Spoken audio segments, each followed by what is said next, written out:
Assalamu alaikum wa rahmatullahi wa barakatuh. All praise for Allah, Lord of the worlds, and peace and blessings be upon Prophet Muhammad, his companions, and all those who strive to follow in their footsteps. Welcome to another edition of Quraan Science. My name is Sharif Tuni, and this is brought to you from Huda TV.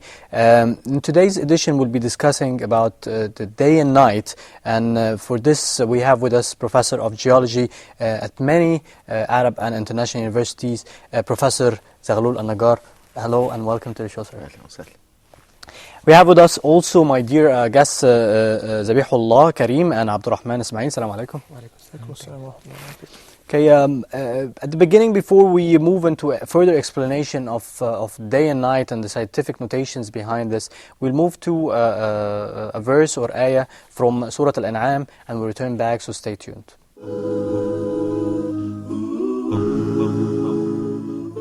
الحمد لله الذي خلق السماوات والأرض وجعل الظلمات والنور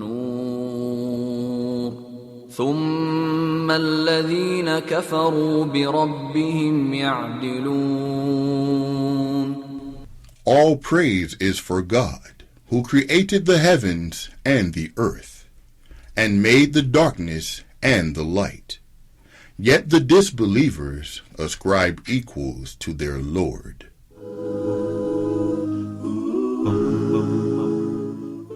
Assalamu alaikum wa rahmatullah. Welcome back. You're watching Quraan Science. And first, I'd love to ask my dear guests about what is the meanings you're getting from this verse or ayah. I'll start by you, Zabihullah Karim, for this. What is the meaning that you're getting behind this? And what is the meaning behind having this ayah starting with the word Alhamd? Alhamd, the meaning is that praise be to Allah, the one and only, who created the skies, heavens, and the earth, and who created the darkness and the light. And still there's people, non-believer, who make equals to their Lords. Okay. What about you, Abdurrahman? I believe that in this verse, Allah is asking people not to confine their perspective to what they have in their hand. I mean, not to thank Him only for being healthy and having a good family, but also to thank Him for things in the universe. God asks us to thank Him for creating earth and sky. So He is asking us, there is a request implied in this verse for us to thank Him for having the night and day. Yes. And why do you think the night and day is good and important for us? I believe that it initiates change in people. Yes. Does it remind you with anything, this everyday change?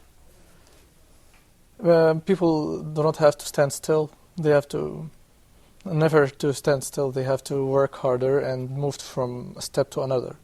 Just like the day moves to the night and the night moves to the day. Okay, let's start by Professor Zaghlul. We need to know your opinion and the meaning behind this verse. I begin by praising Allah subhanahu wa ta'ala, our creator, the creator of the universe and of everything that's in it, and by greeting you and your audience in our Islamic way. Assalamu alaikum wa rahmatullahi wa barakatuh. This verse that comes at the beginning of Surah Al-An'am is really unique. Alhamdulillah الذي خلق السماوات والأرض وجعل الظلمات والنور ثم الذين كفروا بربهم يعدلون. All praise be to Allah subhanahu wa ta'ala, who has created both the heavens and the earth, and He has also created both the darkness and the light. And despite of this fact, the unbelievers try to equate Allah subhanahu wa ta'ala, the supreme Lord of this universe, who has created everything, equate Him with idols or other forms of worshipping unjustifiably and unduly. And when we look at the beauty of expression in the verse, الذي خلق السماوات والأرض وجعل الظلمات والنور, Allah subhanahu wa ta'ala equated the samawat with darkness, the firmament with darkness, and equated the earth with light. Why? Because the basic thing in the universe is that the universe is absolutely dark, it's pitch black. All the stars in the universe cannot illuminate the universe, including our sun. The beautiful white light of the day can only be seen for a distance that does not exceed 200 kilometers above sea level. Once you traverse that distance, you will see the sun as a pale blue spot amidst a pitch black sky. Why is this? Simply because the electromagnetic radiations that come from the sun are in their majority unseen rays. The gamma rays cannot be seen. The X-rays cannot be seen. The ultraviolet rays cannot be seen. The infrared rays cannot be seen. The radio waves cannot be seen, and so on. Yes. Only we have a small, tiny spectrum within the solar radiations that is known as the observed light.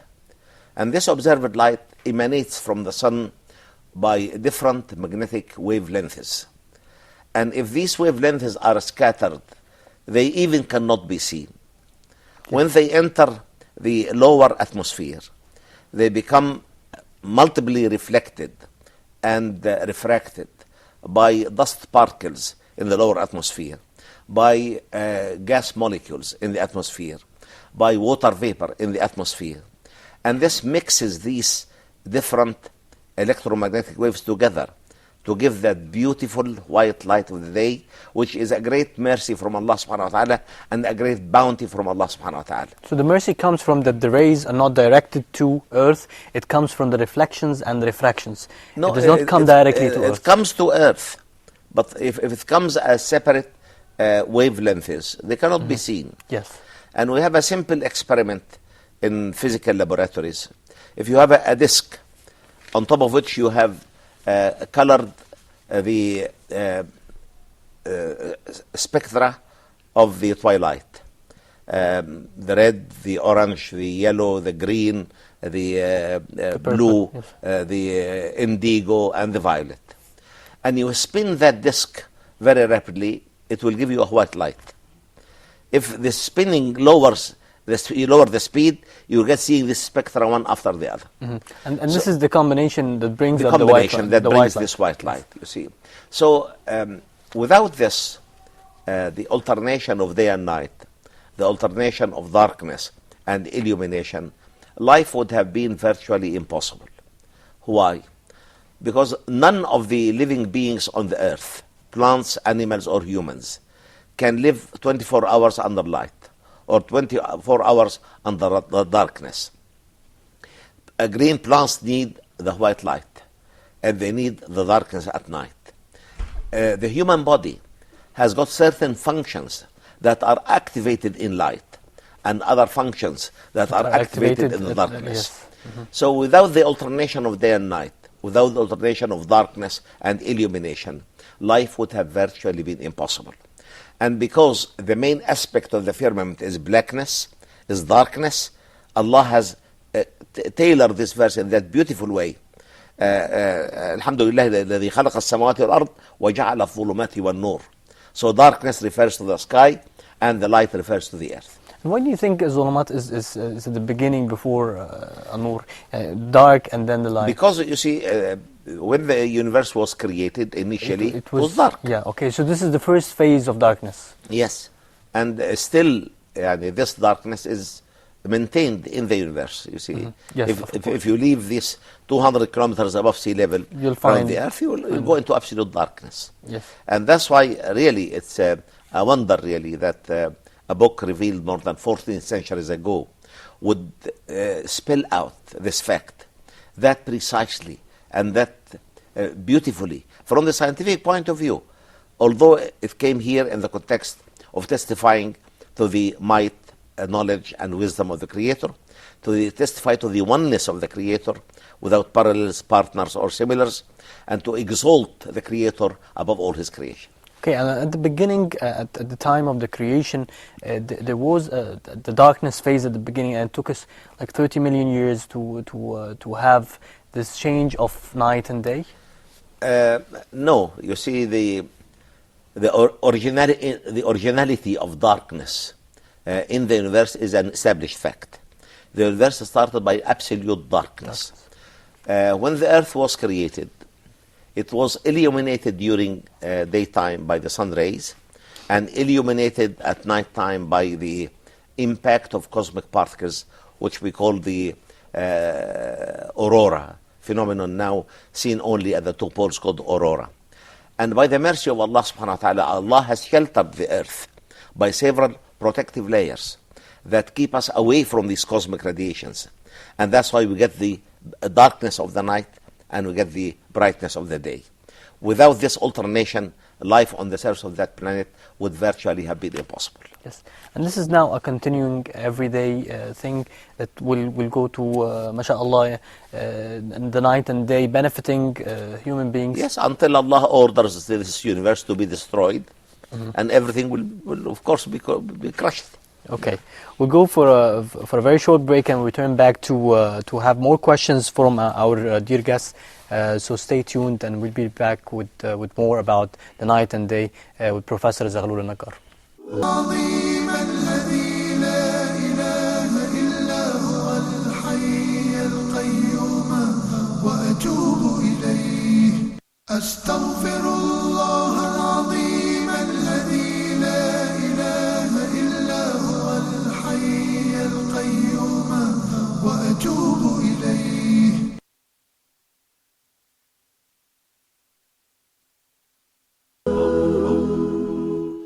Assalamu alaikum wa rahmatullahi wa barakatuh. Welcome back. You're watching Quraan Science. And I guess my dear guests are having lots of questions to be asked. I've been preventing you from that. So please start with your questions. Okay, Professor, concerning the day and night, the first question that came to my mind is, what's the fact beyond that the night is getting long in the winter, it getting short in the summer? Yes. Because you see, the axis of rotation of the earth is not vertical. It is inclined at 23 degrees at the orbit of the earth around the sun. And as a result of that inclination, you get the succession of spring, summer, autumn, and winter. You get the seasons, spring, summer, autumn, and winter. Because with this inclination, if the inclination is towards the sun, of course you will get a lengthier period of day than the night. If the inclination is away from the sun, you will get lengthier periods of night rather than periods of day. And this is because of this inclination of the rotation axis of the earth. And the second question is, in the daytime, the trees, vegetables, things like that need to get carbon dioxide, but in night they're getting oxygen. There is any link between the day and night? That's why I said without this alternation, life would have been virtually impossible. During daytime, plants take carbon dioxide from the atmosphere, and through the energy of the sun, the plant, Allah has given it the capacity to break the carbon atom and separate it from the oxygen atoms. It liberates the oxygen for the breathing of humans and animals and retains the carbon atom. Then takes water from the soil or through irrigation or from rain, and again by the solar energy it breaks the water molecule into its initial components. The two hydrogen atoms it retains and the oxygen atom it releases for the breathing of humans and animals. This is an essential process for the continuity of life. And then with the solar energy, Allah has given the green plants the capacity to join the carbon atom with different hydrogen atoms to produce a long chain of carbohydrates, which including sugars, starches, cellulosic material, even some oils and fats. And of course, these are the basic elements for the food chain. Without this process, we would have found no food on earth, you see. So at night, the process is reversed. The plant starts to take oxygen and to release the extra carbon dioxide it has. If it retains the carbon dioxide, it would kill the plant. if it does not get enough oxygen, it would not be capable of continuing that process, you see. The same thing for us, you see, as human beings. During daytime, the human body releases many enzymes and many chemical compounds, you see, that will energize the human body, will make the human body alert and wide awake, you see. And the process is reversed at night. You get many of the enzymes and many of the other chemical compounds that are produced in the human body to let the body relax, you see. And this relaxation is essential for the human existence, because many of the living cells die out, many of the bonds between the nerve cells weaken out. And that's why the very first part of the human body to feel in need for sleeping is the brain, you see. So humans and animals as well need to relax at night to rejuvenate their energy and rejuvenate the cells that they have lost during the day, recorrect any damages that have happened to these cells, especially the nervous system. And of course, the following day, humans and animals can wake up with enough energy to continue life. If I stay awake for 24 hours, one would really lose his brains, you see. And that's why it's a great blessing from Allah subhanahu wa ta'ala to get that alternation. And at the same time, this alternation reminds us about death and resurrection. Yes. And that's why the Quran refers beautifully to the fact that sleeping is equal to death, and waking up from sleep is equal to resurrection. And resurrection has been highly debated by unbelievers and agnostics and people who try to materialize things to the extreme. So then this is a good reason for and evidence for the non-believers to believe that there is a God who organizes. As I said earlier, you sleeping see, and there's a waking great difference with knowledge and guidance. Guidance is a gift from Allah subhanahu wa ta'ala, but knowledge is in filling the books and the encyclopedias and the internet and the like, yes. Okay, so the alternation is should be reminding people of the day of resurrection all the time. And I recall here that a leading professor in the University of London, Professor Arthur Allison, he is the chairman of the electrical engineering department at the University of London, and he was fascinated by trying to verify what does the human loses on death. And he really exerted lots of energy to try to verify this. And an Egyptian student went to study under him, and he was a bright student. He told him, "Why do you worry yourself by life and death?" I said, "What could I do?" He said, "Try to experiment on sleep and awakening, because the Quran equates between sleeping and death and awakening and resurrection from death." Yes. And he read for him this verse in Surah Al-Zumar, الله يتوفى الأنفس حين موتها والتي لم تمت في منامها فيمسك التي قضى عليها الموت ويرسل الأخرى إلى أجل مسمى. And he said the Quran clearly equates between sleeping and death and dying, and awakening and resurrection from death. So he started to experiment with a case of sleep and awakening, and he found that the human body loses an amount of energy on sleep, and which is almost equal to the amount of energy lost on death. And this verse alone was enough to convince him to accept Islam. And he came to Cairo in 1985, attending a conference on science, Quraan Science, and he declared Islam in public, in front of everybody in the conference hall. Yeah. That's a very important point that we're speaking about today. Indeed. Okay, what about the countries who has low number of hours at night and day? Does it affect anything in definitely. But by the mercy of Allah, Allah can give them enough immune in their body that can tolerate this. Yes. Enough hormones, enough vitamins, enough enzymes, you see, that can tolerate this. Okay. But it definitely affects them. Yes. Okay. So moving to Abdurrahman.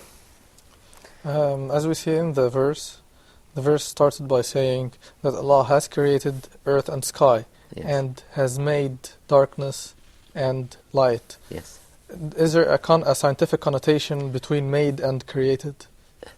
No, I said the beauty in this verse is that he equates night with darkness, and equates the firmament with darkness, and the earth with light, and this is really a very proper correlation. And he said, khalaqa, creation means starting something out of nothing. You see. Without any parallel, without any example before. And وَجَعَلَ الظُّلْمَاتِ وَالنُّورِ, because this is a continuous process. You see, you can make night and day as a continuous process. And that's what he said, Alhamdulillah, الَّذِي خَلَقَ السَّمَاوَاتِ وَالْأَرْضِ وَجَعَلَ الظُّلُمَاتِ وَالنُّورِ. And he has made light and darkness and light. You have attracted my attention to a very important fact. The fact is, from the outer space, the sun is seen as a spot that emits light. But this light is interpreted in Earth through the atmosphere as this light that illuminates all Earth. This reminded me with the computer. When you have a file, it needs a certain program to read it. So this light is like this file that needs a program to read it. Does this mean that there are other forces that are emitted by the sun that can be interpreted or read by a certain factor? Mechanism, maybe. And we can even use it as a source of energy, like the solar energy. Yes. But we don't know everything. So really, we know and we do not know. So we know very little of what's there. And yet, some people try to appear as if they know everything. But really, the more you know, the less you feel you know. The alternation of day and night, would we find other stars other than Earth having the same alternation? Definitely. The system is one. Okay. When scientists went to the moon had day and night. Yes. And the Earth worked like a moon for the moon. You see, the moon for them became like an Earth. At the time, at a certain angle, at a certain place, they see Earth as the moon. Because you see, one of the living testimonies for the oneness of the Creator is the unity of creation. You see, we have norms, we have universal laws that runs everywhere. Yes. Professor, I'd like to end this by a very important point that you've mentioned. It's about the alternation of day and night, and having the Creator, Allah subhanahu wa ta'ala, reminding people with this everyday alternation that there will be a day of resurrection for everyone, and people should be really reminded with this fact that will help them maybe on the religious side be prepared for such a day. Definitely. You see, Prophet Muhammad sallallahu alayhi wa sallam is quoted to have said, وَاللَّهِ لَتَمُوتُنَّ كَمَا تَنَامُونَ وَلَتُبْعَثُنَّ كَمَا تَسْتَيْقِظُونَ. In the name of Allah, you will die in exactly the same way you go to sleep. And you will be resurrected in exactly the same way you wake up from sleep. You see, so really, the alternation of day and night, the alternation of sleeping and awakening would remember everybody for the moment of death and the moment of resurrection. Okay, Professor Zaghlul Naggar, we thank you very much, and it was a pleasure having you here at Huda TV. Okay, my dear guests, Abdurrahman, and sorry, I forgot your name, Zabihullah, which is a very special name. Yes, exactly, cannot be forgotten. Cannot be forgotten. Exactly, one of a kind. Thank you very much.